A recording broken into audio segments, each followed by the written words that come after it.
Libertadores. Ontem a gente falou muito sobre Vélez e Flamengo. No dia anterior, sobre o Palmeiras e o Atlético Paranaense, a vitória do Atlético sobre o Palmeiras lá em Curitiba. E temos algumas notícias hoje sobre Flamengo, né, PVC? Porque o Lázaro hoje acabou sendo vendido, até foi uma surpresa para mim essa venda do Lázaro. Acho que tudo aconteceu muito rápido. O Lázaro foi vendido para o Almeria, né, da Espanha, o time que hoje está na primeira divisão. Já levou o Kaique e Léo Batistão. Exatamente, levou o Kaique, o Léo Batistão do Santos. O Lázaro foi vendido por 7 milhões de euros, por 70% dos direitos econômicos do jogador. Então o Flamengo fica com 30%, preserva 30% e vende 70%. Foi uma boa? Foi um bom negócio? Eu não acho. A gente discutiu muito o Verón, quando o Verón saiu do Palmeiras, e muita gente achou o preço baixo. Na época eu nem achei o preço baixo tanto, porque eu estava muito por dentro do que estava sendo feito e por quê, e pelas razões. Então tinha questões do Verón, tinha questões de se achar que não ia... Eu estou comparando com o Verón pelo seguinte: o Lázaro, como o Verón, foi campeão mundial sub-17. Exato. O Lázaro era reserva daquele time campeão mundial sub-17 e o Verón era titular e foi o melhor jogador do torneio. O Lázaro fez o gol do título. Uhum. Então o Lázaro tem uma importância também naquela campanha. Eu acho que as vendas são semelhantes. Talvez tudo é uma questão de expectativa. A expectativa é a mãe da frustração. Como eu estava por dentro do que estava acontecendo com o Verón, eu não fiquei frustrado. E como eu não estava esperando que o Flamengo vendesse, me frustrou. Só pela questão da expectativa. Vai ser bom para o jogador, ele vai se juntar com o Kaique, que ele conhece, vai se juntar com o Léo Batistão, que foi para lá agora. Sabe que a janela de transferências tirou, durante o Campeonato Brasileiro, 49 jogadores que começaram o campeonato e não vão terminar. Além do Lázaro hoje, o Nonato do Fluminense também. A gente vai falar daqui a pouco também. O Nonato foi embora do Fluminense. O Internacional vendeu o jogador. Ô, Richarlison, não te ouvimos ainda sobre o Flamengo e sobre a atuação histórica de ontem contra o Vélez. O que te pareceu? Tem muita gente na rua, inclusive torcedores adversários, entendendo que, acabou. O malvadão chegou e vai levar. O Flamengo está jogando muito. Você acha que é por aí, Richarlison? Tá quase impossível de bater esse time do Dorival? Tá difícil, viu, Diniz? Tá difícil. E eu acho que, acima de tudo, a confiança que esse time tá, né? E a gente vê uma coisa que eu sempre achei importante quando eu jogava é o vestiário. Né? Se você pegar que o Vidal tá no banco e tá feliz, que o Cebolinha... Claro que isso é questão de tempo, daqui a pouco não vai estar tão feliz, mas... Essa questão de o cara veio como um investimento por tudo aquilo que ele representa no futebol mundial, o cara está no banco e está feliz, está rindo, está curtindo, o próprio Cebolinha.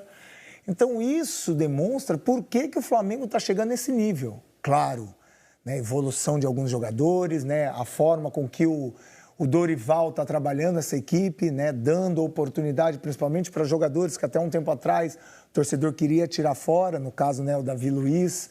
Que é a diferença do Flamengo? Ele tem peças que podem sair do banco e resolver, ou no mesmo nível, ou até... Tá todo o Atlético também falando um pouco disso ontem. Tá todo mundo jogando, tá todo mundo feliz. Agora, eu acho o Flamengo o favorito para ganhar a Copa do Brasil e para ganhar a Libertadores. Acho o favorito. Mas, como a gente conversou ontem, eu vou aprofundar um pouquinho isso daqui. Me lembra um pouco ainda o que aconteceu no ano passado. Eu acho o time desse ano mais organizado defensivamente. Acho o time sólido, o time que sobe, embora deixe espaço nos lados, mas sobe muito bem, compacto, para tentar desarmar no campo de ataque. Agora, hoje eu fui reler os 24 primeiros jogos com o Renato e os 24 primeiros com o Dorival, e é muito parecido. O Renato tinha, em 24 jogos, 18 vitórias, 4 empates e 2 derrotas. O Dorival tem 18 vitórias, 2 empates e 4 derrotas. Então você trocou 2 empates do Renato, viraram 2 derrotas do Dorival. O Renato tinha 64 gols marcados e 15 contra. O Dorival tem 51 gols marcados e 14 contra. Ou seja, a solidez defensiva aparente Eu acho que ela existe, mas ela representa um gol sofrido a menos. Claro que os números não são tudo, a gente está vendo o jogo e a gente está vendo o Flamengo jogar brilhantemente. Aí, ontem eu mandei pro Diniz a matéria do Globo, do dia seguinte, a primeira vitória do Flamengo sobre o Barcelona de Guayaquil, 2-0, no jogo de ida da semifinal da Libertadores. Era uma matéria que tinha um parágrafo que fazia observações sobre sustos que o Flamengo levou no primeiro tempo. Mas era uma matéria extremamente elogiosa ao que o Flamengo estava fazendo. Sustos esses que acontecem com muito menos frequência nesse momento, né? Sem dúvida, estou de acordo. Mas eu só estou dizendo que, como um alerta, ou seja, o Flamengo do ano passado parece que estava tudo uma porcaria e que o Renato não serve para nada como técnico. Mas a impressão há um ano, em 23 de setembro, quando o Flamengo ganhou o primeiro jogo, 22 o jogo, 23 o dia seguinte, é muito parecida do dia seguinte à primeira vitória na semifinal do ano passado, a sensação que a gente tem hoje. E, então, tem trabalho para fazer. O que você acha dessa diferença? E queria também, Charles, você como jogador, que foi jogador dos bons, falasse sobre o que tem sido a vida do Pedro nesses últimos meses, né? Imagina o turbilhão de coisas que devem estar passando na cabeça dele, depois de finalmente sair da reserva do Flamengo e hoje está todo mundo dando como certa praticamente a convocação dele para os próximos 2 amistosos da seleção brasileira. Eu não posso afirmar, né? Não vou afirmar porque eu não vivo o dia a dia do Flamengo. Uhum. Mas eu creio que o Dorival deve ter tido uma conversa com o Pedro e com o Gabigol, falar assim, ó, quero os 2. Só que um vai ter que abrir mão de algo. Sim. E no caso seria o Gabigol, né? Que era do jeito que ele gostava, principalmente quando jogava o Bruno Henrique de um lado, o Everton Ribeiro do outro. E eu acho que isso foi o diferencial, eu acho, né? Porque eu não tenho como confirmar. Porque eu já trabalhei com o Dorival. Essa é a minha certeza, talvez. Eu trabalhei com o Dorival e sei que... Não, eu trabalhei no Atlético Mineiro. E eu sei que ele faz dessa forma. E aí talvez seja a diferença que eu falei do vestiário. Sim. Que talvez, também não sei, que talvez do Renato não era a mesma coisa. Não, o vestiário do Flamengo, os depoimentos que eu tenho no vestiário do Flamengo são de que o vestiário do Flamengo sempre foi esse bom humor que a gente está vendo. Eu acho que teve alguns problemas, que os ruídos que houve foram muito das relações internas do clube. Por exemplo, o Flamengo quando trouxe o Jorge Jesus, a diretoria, na época, pensou em trazer uma comissão técnica larga, porque o Reinaldo Rueda tinha ficado, na opinião de quem contratou, vendido por ter só 2 auxiliares e ficar num ambiente, entre aspas, viciado que tinha no vestiário. Isso com o Rueda. A comissão do Jorge Jesus foi embora. Se você for pegar quem trabalha no Ninho do Urubu em relação a 2019, você vai ter o Dr. Márcio Tanuri, os seguranças, mudou muita coisa. Mas os jogadores sempre se deram bem. Claro que quando começa a perder, você vai ter um ruído. Então, eu acho que essa alegria, ela estava presente no ano passado também. Você pode fazer outra coisa. Aí faz sentido. Eu acho que faz sentido o que você está dizendo, no sentido seguinte. O jogador sabe quando o trabalho está bom. Né? Nós vamos ganhar. E aí você fica mais feliz. Isso é verdade. E a questão do Pedro é o seguinte, para mim ele está na Copa. O momento que ele está vivendo é absurdo. Em que pese o fato dele jogar no Brasil, Richarlison, dessa diferença, né, que a gente sempre comenta aqui, né, porque o Pedro tem tido poucas oportunidades, ou quase nenhuma, de jogar no que se estabelece hoje como o altíssimo nível do futebol, que é o futebol europeu, as principais ligas europeias. Uma chance, né? Não foi tão bem, né? Mas era muito jovem, né? Lá na Fiorentina. Agora, você acha que, apesar desse asterisco, tem que levar? Tem que levar porque, primeiro, que é um cara que tem característica diferente de todos os outros que talvez possam estar nessa lista do Tite. Uhum. Ele é o centroavante, que ele não entrega intensidade, mas dentro da área ele entrega tudo. É um cara que tem qualidade em curto espaço, que isso é diferencial para ele. É um cara que tem uma mobilidade até bacana na entrada da área, ele sabe fazer um pivô, ele sabe vir fazer uma tabela. Então, assim, eu acho que por tudo isso que eu estou falando, mais os gols, né? Que já é o segundo hat-trick dele aí.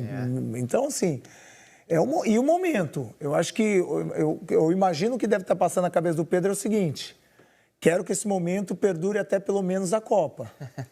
Porque, né, a gente ainda tem 2 meses até lá, né? Então, às vezes, pode ser que... Bastante coisa pode acontecer até lá, né? Mas, na cabeça dele, ele deve estar pensando assim, tô lá, eu preciso continuar com essa fase, preciso, claro, continuar ajudando o Flamengo, porque isso também vai me ajudar, mas, acima de tudo, não tem como não levar ele hoje. Mais 2 coisas aqui, ó. O Flamengo recebeu 2 propostas pelo Mateuzinho, times da Premier League, um deles o Southampton, algo em torno aí de 5 milhões de euros, 25, 26 milhões de reais, e as 2 foram recusadas nesse momento pelo Flamengo. E a gente estava falando aqui sobre o Lázaro, tenho a impressão de que o Palmeiras e o Flamengo, eles fazem estratégias parecidas nesse aspecto. Eles vão vendendo os jogadores da periferia do time principal, né, aqueles jogadores mais novos, e injetam esse dinheiro para manter os seus principais jogadores e conseguir uma base que tanto o Palmeiras quanto o Flamengo vem conseguindo manter nos últimos anos. Você acha que isso é pensado, PVC? É por aí ou falei bobagem? Não, eu acho que tem um pouco a ver com isso, mas o Flamengo já fez isso há mais tempo. O Flamengo fez com o Vinícius Júnior um pouco disso, né? Você vende o Vinícius Júnior e contrata o Gabigol. Então você vende um garoto que não tinha feito, que estava fazendo 18 anos e traz um jogador mais experiente, jovem, para muito tempo. Depois vendeu o Renier, que era um primeiro reserva ali do time do Jesus. Só que o Vinícius Júnior foi a maior transferência da história do futebol brasileiro fora o Neymar. Uhum. E o Lázaro sai por 7 milhões de euros. O Lázaro, provavelmente você não está avaliando que o Lázaro vai ser o Vinícius Júnior. Então você vende por 7 milhões de euros. Também tem uma outra questão que é a pandemia, né? Você está vendendo depois da pandemia. Mas o Antony custou 95 milhões de euros depois da pandemia. Verdade. Pode ser porque algum louco do Manchester United pagou, mas pagou. E os números do Lázaro nessa temporada são bons. 45 jogos, ele marcou 8 gols e deu 7 passes para gol.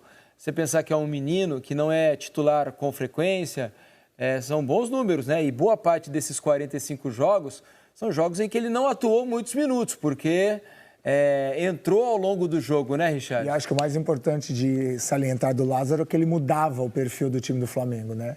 Menino lépido, né? Que gosta de jogar de lado com enfrentamento. Lépido? Fazia tempo que eu não ouvi, hein, Richardson? Lépido. Às vezes eu uso essa palavra.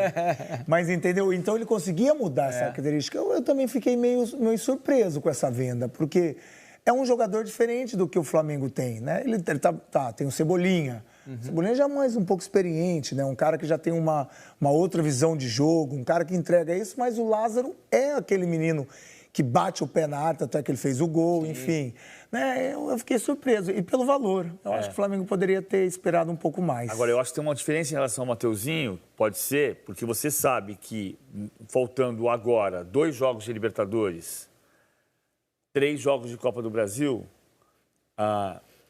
você consegue compor com repetindo um dos centroavantes no lugar do Lázaro, né? Joga um jogo o Gabigol, joga um jogo o Pedro e você consegue revezar se você precisar ou ter o time titular. O Matheus França também, né? Que pode jogar ali. Pode jogar ali. Que também está surgindo muito bem. E o Varela não jogou ainda, né? Então, assim, você sabe que o Varela foi comprado para ser o titular daqui a pouco.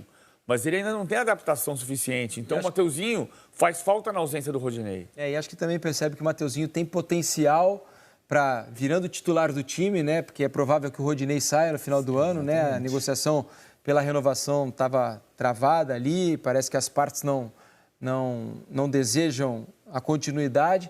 Então, tem tudo para que o Mateuzinho vire o titular do time em 2023, se valorize. Tem o Varela, é verdade, mas o Mateuzinho tem qualidades para ser o titular, se valorize no mercado e o Flamengo possa fazer mais para frente um dinheiro a mais, né?